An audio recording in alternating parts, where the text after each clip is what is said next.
সম্মানিত দিনদার পরহেজগার মুসলিম, আসসালামু আলাইকুম ওয়া রাহমাতুল্লাহি ওয়া বারাকাতুহু।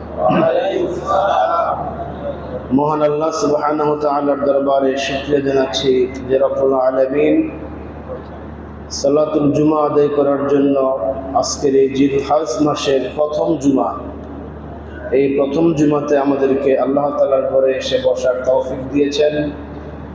মহাগ্রন্থ আল কোরআনে কারীম থেকে সংক্ষিপ্ত পরিসরে কিছু কথা বলা এবং শোনার জন্য আমাদেরকে বাছাই করেছেন। এই জন্য আমরা সকলেই আল্লাহ তাআলার দরবারে শুকরিয়া জানাচ্ছি, আলহামদুলিল্লাহ। অসংখ্য দুরূদ এবং সালাম পেশ করছি আমাদের নবী সাইয়্যিদুল মুরসালিন খাতামুন নবিয়্যিন মুহাম্মদুর রাসূলুল্লাহ সাল্লাল্লাহু আলাইহি সাল্লামের প্রতি। আল্লাহুম্মা সাল্লি আলা মুহাম্মদ, আল্লাহুম্মা বারিক আলা মুহাম্মদ। সম্মানিত হাজিরিন, মহাগ্রন্থ আল কোরআনের ধারাবাহিক আলোচনায় আজকে আমি তেলাওয়াত করেছি সূরা কাহফের 93 নম্বর আয়াত থেকে 98 নম্বর আয়াত পর্যন্ত 6টি আয়াতে কারিমা তেলাওয়াত করেছি। এই আয়াতগুলিতে মূলত বাদশাহ যুলকারনাইনের তৃতীয় সফরের কথা আল্লাহ তাআলা উল্লেখ করেছেন। আপনারা জানেন যে গত কয়েক সপ্তাহ যাবৎ আমরা সূরা কাহফ আলোচনা করছি। সূরা কাহফ আলোচনার মূল কাহিনীটা আপনারা জানেন যে কয়েকজন কাফের রাসূল পাক সাল্লাল্লাহু আলাইহি সাল্লামকে যাচাই করার জন্য তিনি সত্য নবী কিনা, আল্লাহর পক্ষ থেকে তিনি সঠিক পথে আছেন কিনা এটা যাচাই করার জন্য কয়েকটা প্রশ্ন করেছিলেন। এর মধ্যে একটা প্রশ্ন ছিল যে বাদশাহ যুলকারনাইন সম্পর্কে আপনি কি জানেন? তো রাসূল পাক সাল্লাল্লাহু আলাইহি সাল্লামকে আল্লাহ তাআলা যা জানাচ্ছেন সেটাই কোরআনের মাধ্যমে আমাদের কাছে ইরশাদ হচ্ছে। এটা ছিল আজকে যে আয়াতে কারিমা তেলাওয়াত করলাম, এখানে তৃতীয় সফরের কথা বলা হয়েছে। আল্লাহ বলতেছেন, সুম্মা আতবা'a সাবাবা হাত্তা ইযা বালাগা বাইনাস সাদ্দাইনি ওয়াজাদা মিন দুনিহিমা কওমা। বাদশাহ যুলকারনাইন পথ চলতে চলতে উত্তর সীমান্ত এলাকায় চললেন। সেখানে তিনি গিয়ে একটা জাতিকে পেলেন, যে জাতিটা লা ইয়াকাদুনা ইয়াফকাহুনা কাওলা, তার কথা বুঝতেছে না। বাদশাহ যুলকারনাইন কি বলতেছেন তার ভাষা তারা কিছুই বুঝতে পারছেন না। এর কারণ হলো পৃথিবী থেকে প্রায় বিচ্ছিন্ন একটা জাতি ছিল তারা। তাদের মধ্যে শিক্ষা ছিল না, বন্য প্রাকৃতিক মানুষ তারা ছিল, যার ফলে আকারে একটু ভিন্নতা ছিল তাদের মধ্যে, যার ফলে তাদের মধ্যে কোনো শিক্ষা দীক্ষা না থাকায় এই বাদশাহ যুলকারনাইন এদেরকে যা বলতেছেন তারা কিছুই বুঝতে পারছে না। কিন্তু বাদশাহ যুলকারনাইন এদের কথা সব বুঝেছেন। কারণ আমি গত জুমাতে বলেছিলাম, এর আগে বলেছি যে বাদশাহ যুলকারনাইনকে আল্লাহ তাআলা গোটা পৃথিবীতে রাজত্ব করার ক্ষমতা দিয়েছিলেন। যে 4 জন ব্যক্তিকে আল্লাহ তাআলা গোটা বিশ্বের প্রেসিডেন্ট বানিয়েছিলেন, তাদের মধ্যে একজন ছিলেন বাদশাহ যুলকারনাইন। যার ফলে গোটা পৃথিবীতে রাজত্ব করার জন্য যা যা দরকার ছিল আল্লাহ তাআলা তাকে সব দিয়েছিলেন। এর মধ্যে একটা ছিল সকল জাতির ভাষা বোঝা। যদি সকল জাতির ভাষা তিনি না বুঝেন তাহলে জাতিকে তিনি পরিচালনা করবেন কিভাবে?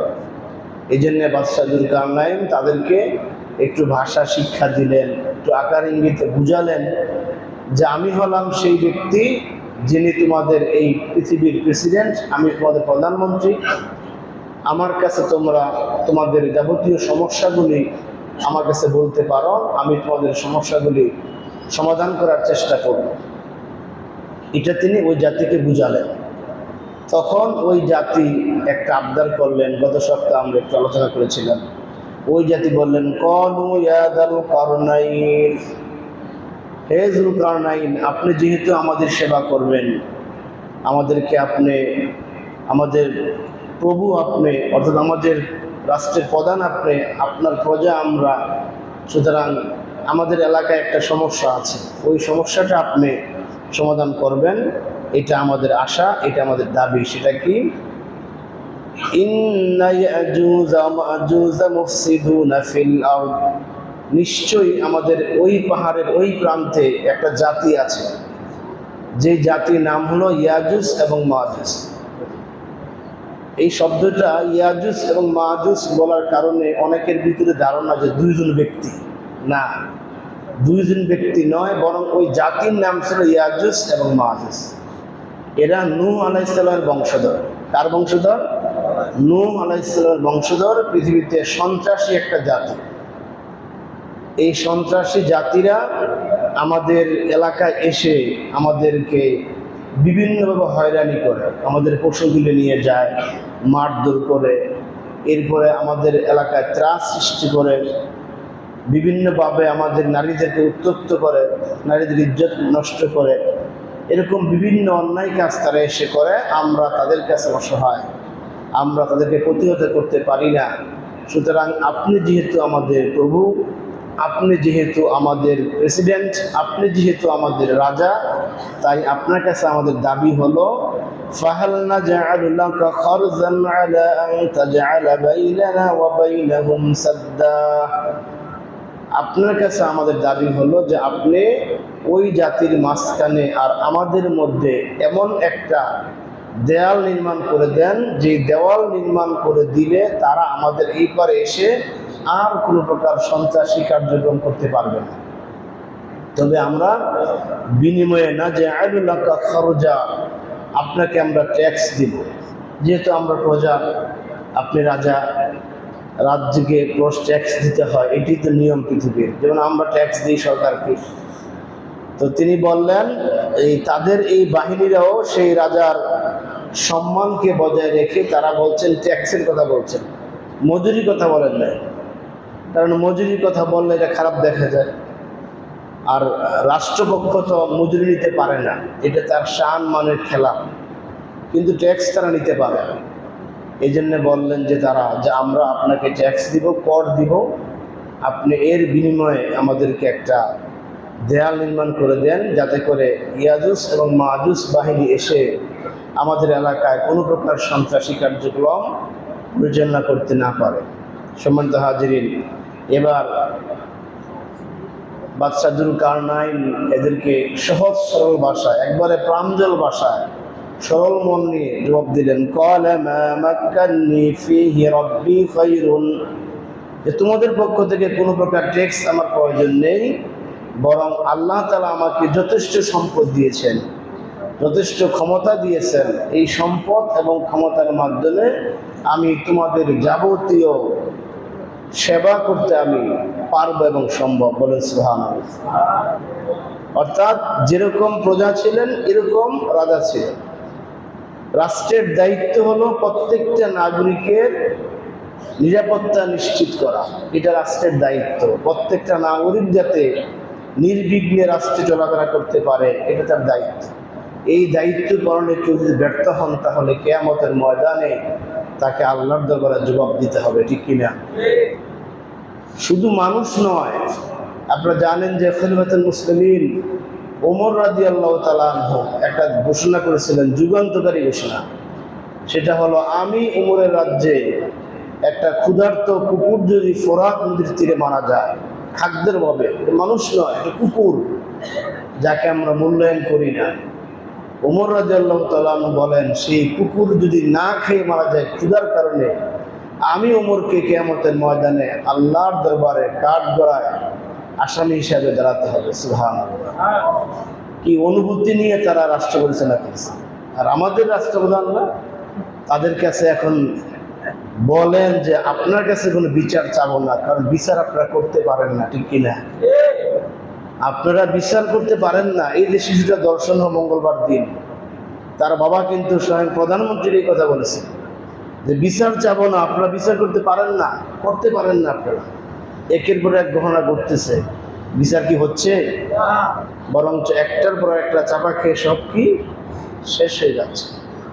এই জন্য বাদশাহ যুলকারনাইন দায়িত্ব নিয়ে বললেন যে আমাকে আল্লাহ তাআলা যে ক্ষমতা দিয়েছেন, যে সম্পদ দিয়েছেন, তাতে যথেষ্ট। তোমাদের কাছ থেকে এই দেওয়াল নির্মাণের বিনিময়ে কোনো প্রকার ট্যাক্সের প্রয়োজন নাই। তবে যেটা লাগবে, ফায়ুনিনি বিকুওয়াতিন আজআল বাইনাকুম ওয়া বাইনাহুম রাদমা, তোমরা আমাকে শারীরিক শ্রম দিয়ে, কায়িক শ্রম দিয়ে আমাকে সহযোগিতা করবে।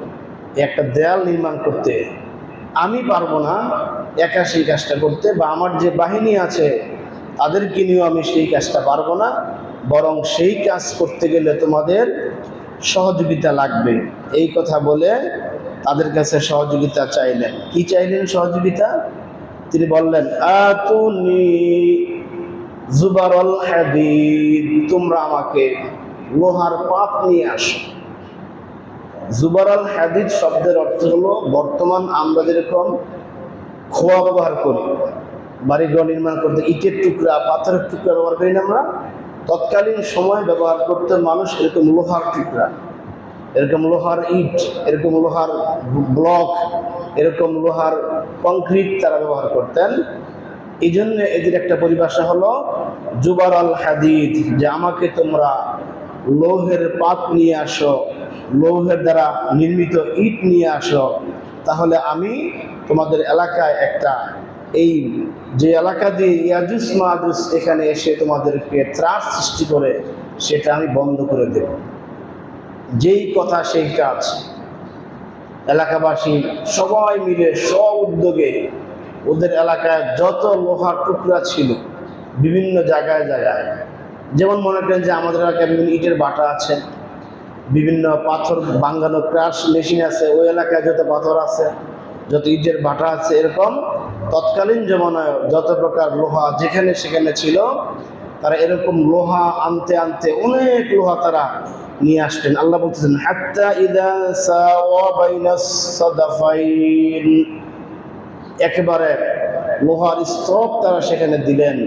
বাদশাহ যুলকারনাইন তাদের সহযোগিতায়, সৈন্যবাহিনীর সহযোগিতায় একেবারে পাহাড়ের চূড়া পর্যন্ত সেই লোহার যে পাতগুলি আছে, ইটগুলি আছে, একটা পর একটা তিনি সেখানে বসালেন। সুবহানাল্লাহ, অনেক উঁচা। এই প্রাচীরের উচ্চতা ছিল প্রায় 290 ফুট। চিন্তা করেন কত উঁচা, কত সিস্টেম করে তারা সেগুলাকে গেড়েছিলেন। ওইটার প্রশস্ত ছিল 10 ফিট, যেই গোড়াটা ছিল প্রাচীরের, এটা ছিল 10 ফিট প্রশস্ত, এটা 290 ফিট ছিল এটা উচ্চতা, এবং উপরের অংশকে এটা আস্তে আস্তে মিলে গেছে, অর্থাৎ আস্তে আস্তে মিলাইয়া চোক্কা হইয়া সেটা আস্তে আস্তে আসছে। এমন নিখুঁতভাবে তিনি সেই লোহাগুলি একটা পর একটা গাঁথলেন। গাঁথার পর তিনি বললেন, কলান ফখু, এবার তোমরা সবাই এখানে ফুৎকার দাও। কতক্ষণ পর্যন্ত? হাত্তা ইযা জাআলাহু নারা, যেই পর্যন্ত না এখানে আগুন ধরে, লোহা একবারে লাল বর্ণ ধারণ না করে, এ পর্যন্ত তোমরা ফুৎকার দাও। এখানে যদিও আল্লাহ তাআলা ফুৎকারের কথা বলেছেন, কিন্তু সিস্টেমটা হলো তৎকালীন জমানায় তারা যেভাবে আগুন ধরাইতেন ওই সিস্টেমটা। যেমন আমাদের দেশে কামাররা যখন লোহাকে তারা গরম করবেন, পিটাইবেন, তখন সেখানে একটা বিশেষ ইদিয়া টানে, ওইটা কী করেন, হাওয়া সৃষ্টি হয়, এই হাওয়ার মাধ্যমে আগুনটা ধরে, আগুনটা জ্বলে, এরপরে সেখানে লোহা একবারে লাল গরম করা হয়, এরপরে পিঠায়। তো ঠিক এরকম একটা সিস্টেমের কথা বললেন যে তোমরা সবাই মিলে এখন এখানে ফুঁক দাও, অর্থাৎ আগুন প্রজ্বলন করো।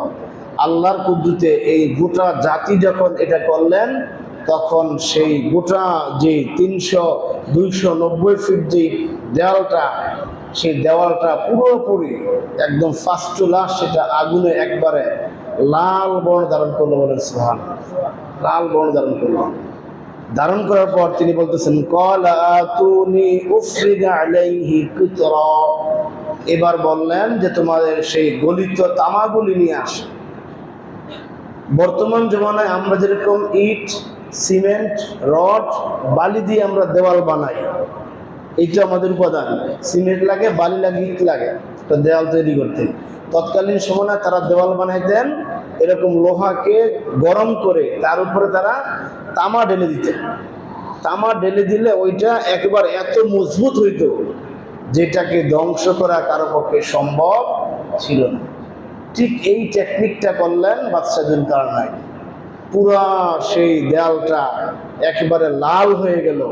সেই লাল অবস্থায় তিনি পুরা দেয়ালটার উপরে এই ঢেলে দিলেন, তামা ঢেলে দিলেন। এবার তামাগুলি গলে গলে একবারে সেই 290 ফিট থেকে মাটি পর্যন্ত পুরা তামাটা গলে গলে এমনভাবে একটা লোহার পাটার সাথে আরেকটা লোহার পাটা এরকম সিমেন্ট যেরকম জোড়া লেগে যায়, এমনভাবে জোড়া লেগে গেল যে এক কিয়ামতের আগ পর্যন্ত এটা ভাঙ্গার কোন শক্তির আবিষ্কার হবে না। বলেন সুবহানাল্লাহ। এমনভাবে সেটাকে লাগায় দিলেন। এই কাজটা বাদশাহ যুলকারনাইন তাদের জন্য করলেন। এইভাবে তারা সেখানে এই একটা দেয়াল নির্মাণ করে দিলেন, যাতে করে ওই পাহাড়ের ওই পারে যারা আছেন তারা না আসতে পারে। ওই পারে কারা আছেন? ইয়াজুজ মাজুজ সন্ত্রাসী বাহিনী আছেন, তারা সেখানে আছেন। সেখানে তারা এখানে এসে, সেখান থেকে তারা এখানে এসে মানুষকে বিভিন্নভাবে হয়রানি করতেন, সন্ত্রাসী কার্যক্রম করতেন। ওটা বন্ধ করে দিলেন। কাতাদা রাদিয়াল্লাহু তাআলা আনহু থেকে বর্ণিত একটা হাদিসে আসছে, দূর থেকে আগত একজন সাহাবী এসে বললেন, ইয়া রাসূলুল্লাহ, আমি বাদশাহ যুলকারনাইনের নির্মিত প্রাচীরটা দেখেছি। তখন রাসূল জিজ্ঞেস করলেন, তুমি এটা কেমন দেখেছ? তখন তিনি বললেন যে আমি সেই সুউচ্চ লোহার তৈরি এবং তামা দ্বারা বাধাই করা সেই প্রাচীরটা দেখেছি, যে প্রাচীরের গায়ে চাদরের মতো বিভিন্ন কারুকাজ করা। বলেন সুবহানাল্লাহ। চাদরের মতো কারুকাজ করা, লাল এবং কালো ডিজাইন করা আমি দেখেছি। আল্লাহ রাসূল বলেন, তুমি সঠিকটা দেখেছো। বলেন সুবহানাল্লাহ। এই কারুকাজটা মানে কি? কারুকাজটা হলো যখন তিনি উপর থেকে তামাগুলা ঢাললেন, ওই তামাগুলা গলে গলে পড়তে পড়তে সুন্দর একটা নকশা হয়েছে, একটা ডিজাইন হয়েছে। ওই ডিজাইনটাকে সাহাবী বললেন যে আমি চাদরের নকশার মতো আমি দেখেছি।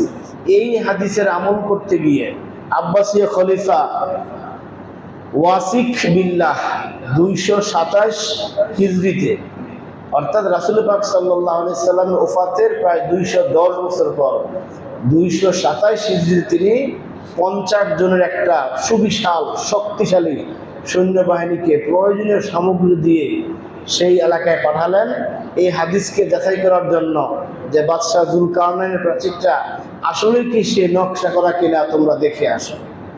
এই 50 জনের সুদক্ষ শক্তিশালী সৈন্যবাহিনী সেই দেশের পর দেশ, শহরের পর শহর পার দিয়ে তারা অবশেষে সেইখানে গিয়ে পৌঁছলেন। সেখানে যাওয়ার পর তারা প্রায় সেখানে 2 বছর অবস্থান করলেন। এই 2 বছর অবস্থান করে তারা চেষ্টা করেছিলেন কোনোভাবে এই প্রাচীরের ওই পারে যাওয়া যায় কিনা। বলেন সুবহানাল্লাহ। 50 জনের সুদক্ষ শক্তিশালী সৈন্যবাহিনীকে প্রেরণ করলেন প্রয়োজনীয় সামানা দিয়ে। তারা প্রায় 2 বছর যাবত চেষ্টা করে সেই দেওয়ালটা টপকাবার কোনো সুযোগ তারা পান নাই। সুবহানাল্লাহ। আয়াতের পরবর্তী আয়াত আল্লাহ বলতেছেন, ফামাসতাতাউ আইয়াযহারুহু ওয়ামাসতাতাউ লাহু নাকবা। এরপরে বাদশাহ যুলকারনাইন এই প্রাচীরটা নির্মাণ করে দিয়ে তাদেরকে বলে দিলেন, ওই বাসীকে বলে দিলেন যে আজকের পর থেকে এই পারের ইয়াজুজ মাজুজ বাহিনী, এই সন্ত্রাসী বাহিনী তোমাদের এলাকায় আর কখনো আসতে পারবে না। সুবহানাল্লাহ।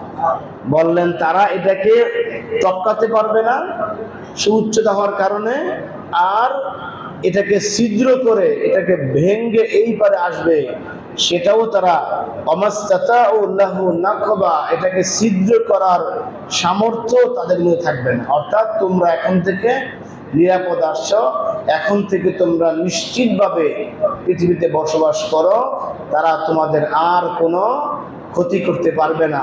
তোমাদের রাজা হিসাবে, তোমাদের দায়িত্বশীল হিসাবে আমার দায়িত্ব ছিল, কর্তব্য ছিল তোমাদেরকে ওই সন্ত্রাসী বাহিনীর হাত থেকে মুক্ত রাখা। সুতরাং আজ থেকে তোমরা মুক্ত। তবে শোনো, এটা আমার কোনো বাহাদুরি নয়। বলেন সুবহানাল্লাহ। আল্লাহ প্রিয়, আল্লাহ ভক্ত, আল্লাহওয়ালা যারা ব্যক্তি থাকেন তারা কোনো কাজটাকেই তারা নিজের কাজ বলে মনে করেন না। আর যারা আল্লাহওয়ালা না থাকেন, যাদের ভিতরে তাকওয়া নাই, তারা কোনো কিছু করে এই কথা বাহাদুরি করে বলেন যে আমরা ওই কাজটা করতে সক্ষম হয়েছি। এটা তারা বলে থাকেন। একটা ঘূর্ণিঝড় হলে, বন্যা হলে সরকার পক্ষ থেকে এরকম বলা হয় যে আমাদের সরকার এবারের খরা, এবারের ভূমিকম্প, এবারের সাইক্লোনকে মোকাবেলা করতে সক্ষম হয়েছে। নাউজুবিল্লাহ। বলে কি এরকম? বলে যে আমাদের নেত্রী এই করোনাকে মোকাবেলা করতে সক্ষম হয়েছেন। বলেন নাউজুবিল্লাহ। আল্লাহর কোনো আযাব গজব কোনো মানুষ পৃথিবীতে মোকাবেলা করতে পারবে? পারবে না, এটা সম্ভব নয়। আল্লাহর পক্ষ থেকে যে আযাব আসবে, আল্লাহর পক্ষ থেকে গজব আসবে, এটা পৃথিবীর কেউ মোকাবেলা করতে পারবে না। বাদশাহ যুলকারনাইন কত সুন্দরকে বলতেছেন, ক্বালা হাযা রাহমাতুম মিন রাব্বি, এটা আমার রবের করুণা। সুবহানাল্লাহ। আমি যে তোমাদের আমার শক্তি দ্বারা, সামর্থ্য দ্বারা, তোমাদের সহযোগিতায় একটা মজবুত প্রাচীর নির্মাণ করে দিলাম, যেটাকে টপকানো সম্ভব না, যেটাকে বেহাত করা সম্ভব নয়, যেটাকে কোনোভাবে ইয়াজুজ মাজুজ এখানে আসতে পারবে না, সম্ভব নয়। এইটা করতে আমার কোনো বাহাদুরি নয়। হাযা রাহমাতুম মিন রাব্বি, এটা আমার রবের একটা করুণা। তবে ফাইযা জাআ ওয়াদু রাব্বি জাআলাহু দাক্কা, আমার রবের ওয়াদা যখন চলে আসবে, আমার রবের ওয়াদা যখন চলে আসবে, তখন এটা আর কেউ রক্ষা করতে পারবে না। বলেন সুবহানাল্লাহ। আমার রবের ওয়াদা কি? ওয়াদা হলো, আল্লাহ সূরা আর রহমানে বলেছেন, কুল্লু মান আলাইহা ফান ওয়া ইয়াবকা ওয়াজহু রাব্বিকা যুল জালালি ওয়াল ইকরাম। আল্লাহ বলতেছেন একটা সময় আসবে, কুল্লু মান আলাইহা ফান, সব কিছু শেষ হবে, ঠিক কিনা? কিচ্ছু থাকবে না, তোমার রবের সত্তা ছাড়া আর কিচ্ছু থাকবে না, সব শেষ হয়ে যাবে। বাদশাহ যুলকারনাইন তাদেরকে আশ্বস্ত করলেন, এখন তারা আসতে পারবে না, কিন্তু একটা সময় হবে যেই সময় এই ওয়ালটা, এই মজবুত ওয়ালটাও থাকবে না, ধ্বংস হয়ে যাবে। আমরা থাকবো না, তোমরা থাকবে না, গোটা পৃথিবী থাকবে না, সব শেষ হয়ে যাবে। এটা আমার রবের ওয়াদা। আর কি ওয়াদা করেছেন আমার রব? ওয়ালিকুল্লি উম্মাতিন আজাল, প্রত্যেকটা বস্তুর, প্রত্যেকটা উম্মতের, প্রত্যেকটা ব্যক্তির একটা নির্ধারিত সময় আমি আল্লাহ তাআলা দিয়েছি। ফাইদা জাআ আজালুহুম লা ইস্তাখিরুনা সাআতান ওয়া লা ইস্তাকদিমুন, ওই সময়টা যখন চলে আসবে, তখন আর এক মুহূর্ত পর্যন্ত অবকাশ দেওয়া হবে না। সুবহানাল্লাহ। এক মুহূর্ত আগেও না, এক মুহূর্ত পরও না। এটা আমার রবের ওয়াদা, আমার রব এই ওয়াদা করেছেন। সুতরাং কিয়ামত যখন ঘটে যাবে, তখন আল্লাহ তাআলার হুকুমে এটা ধ্বংস হবে। ইয়াজুজ মাজুজ ওই পার থেকে তারা চলে আসবে, এসে তারা গোটা পৃথিবীতে সন্ত্রাসী কার্যকলাপ ছড়িয়ে দিবে। তাদের জাতি এত ভয়ঙ্কর, এত বিভৎস জাতি যে তারা এসে দুনিয়ার যত পানিগুলি আছে সমস্ত পানিগুলি তারা খেয়ে ফেলবে। বলে সুবহানাল্লাহ।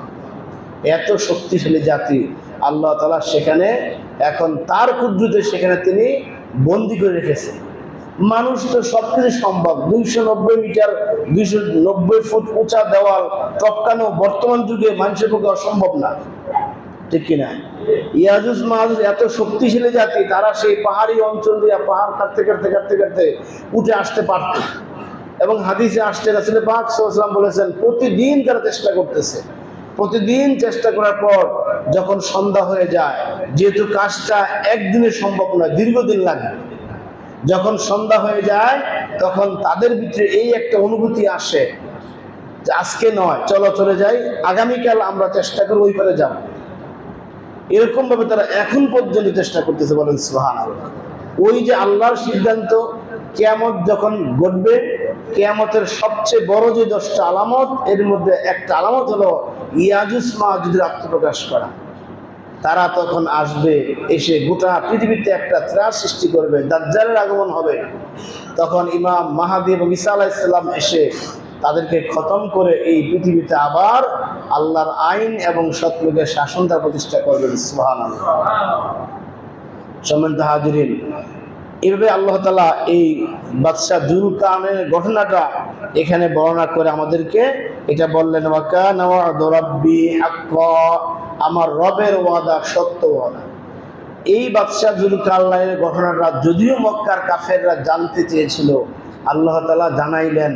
এটা জানাবার উদ্দেশ্য কি? উদ্দেশ্য হলো তিনি গোটা বিশ্ব পরিচালনা করতে গিয়ে যেই ন্যায় এবং ইনসাফের পক্ষে কাজ করেছিলেন, আল্লাহ তাআলা আমাদেরকে সেই মেসেজটা দিলেন, কিয়ামত পর্যন্ত যারাই দেশ পরিচালনা করবে তাদেরকে ন্যায়ের পক্ষে থাকতে হবে, ইনসাফের পক্ষে থাকতে হবে, ঠিক কিনা?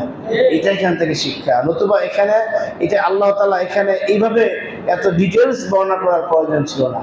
কাফেরদেরকে আল্লাহ তাআলা আঙ্গুল দিয়ে এটাকে দেখাই দিচ্ছেন যে তোমরা যে ঘটনা জানতে চাইছ এই ঘটনাটা জেনেই যেন শেষ না হয়, বরং বাদশাহ যুলকারনাইন যেরকম ভাবে ন্যায়ের সাথে নিষ্ঠার সাথে আল্লাহ ভক্ত হয়ে তিনি যেরকম এই রাষ্ট্রকে পরিচালনা করেছেন, পৃথিবীকে শাসন করেছেন, তোমাদের দায়িত্ব হলো তার মতো এরকম এই গোটা পৃথিবীকে শাসন করা, এটা তোমাদের দায়িত্ব।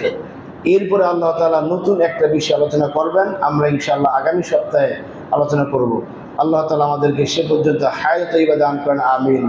সম্মানিত হাজিরিন, যে মাসটি আমরা অতিবাহিত করছি, মাসের নাম কি আরবিতে?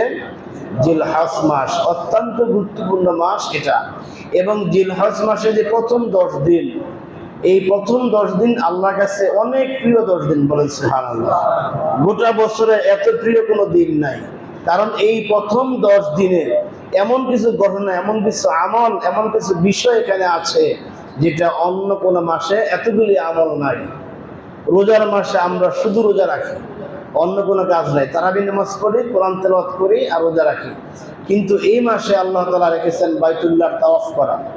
এই মাসে এই 10 দিনে আল্লাহ রেখেছেন গোটা পৃথিবীতে আগমনকারী সমস্ত মানুষকে একবারে সেলাইবিহীন কাপড় পরে ফকিরের মতো আরাফার ময়দানে কাঙ্গাল সের উপর বসে থাকা, ঠিক কিনা? ওইখানে না গেলে কারো হজ হবে না। আরাফার ময়দানে হাজির না হলে 9 তারিখ সূর্য আসর পর্যন্ত ওইখানে অবস্থান না করলে তাকে হাজি বলা যাবে না। ওমরাতে ফরজ হলো 2টি, ইহরাম বাঁধা আর তাওয়াফ করা, আর হজের ফরজ 3টি, ইহরাম বাঁধা, তাওয়াফ করা এবং উকুফে আরাফা। এই আরাফাটা হয় এই 10 দিনের 9ম দিনে। এরপরে আমরা 10ম দিনে কুরবানি করি। এই কুরবানির ইতিহাস, মানুষের ইতিহাস যত প্রাচীন, কুরবানির ইতিহাস তত প্রাচীন। আপনারা জানেন সেই ইতিহাস, বারবার সেগুলো বলার প্রয়োজন নাই। আমাদের পিতা আদম আলাইহিস সালাম, তার 2 সন্তান হাবিল এবং কাবিল, তাদের এক বোনকে বিয়ে করা নিয়ে যখন তাদের মধ্যে আল্লাহ ফয়সালা দিলেন এবার কুরবানি করা, যার কুরবানি কবুল হয় সেই এই সুন্দরী বোন আকরিমাকে বিয়ে করতে পারবে, আর যারটা কবুল হবে না সে বিয়ে করতে পারবে না। যখন আল্লাহ বিধান দিলেন, তারা 2 জনে কুরবানি করলেন। একজনের কুরবানি কবুল হলো, হাবিলেরটা কবুল হয় নাই, তারটা কবুল হলো, আর কাবিলেরটা কবুল হয় নাই। এই যে আল্লাহ তাআলা তখন থেকে কুরবানির সিস্টেম চালু করলেন, এটা একবারে পূর্ণতা লাভ করলো আমাদের পিতা ইব্রাহিম আলাইহিস সালামের মাধ্যমে, বলেন সুবহানাল্লাহ। ইব্রাহিম আলাইহিস সালাম বিয়ে করলেন 25 বছর বয়সে। কত বছর বয়সে? 25 বছর বয়সে বিয়ে করলেন। 65 বছর যাবত আল্লাহ নিকট দোয়া চাইলেন, রব্বি হাবলি মিনাস সালিহিন, আল্লাহ আমাকে একটি সুসন্তান দান করো, একটা ধৈর্যশীল সন্তান দান করো। দোয়া করছেন কয় বছর? 65 বছর দোয়া করছে। 65 বছর চাওয়ার পরে আল্লাহ তাআলা কবুল করলেন, সুবহানাল্লাহ।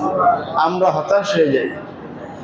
পুত্রকে বিয়ে করাইছেন, 1 বছর যাওয়ার পর সন্তান হয় না, কানাকানি ফিসফিস শুরু হয়ে যায়, মনে হয় কোনো সমস্যা আছে। 2 বছর যাওয়ার পর আর উপায় নাই, এবার ডাক্তার, এবার পরাপানি। 3 বছর যাওয়ার পর এবার বিবাহ বিচ্ছেদের উপক্রম হয়ে যায়, হয় কিনা?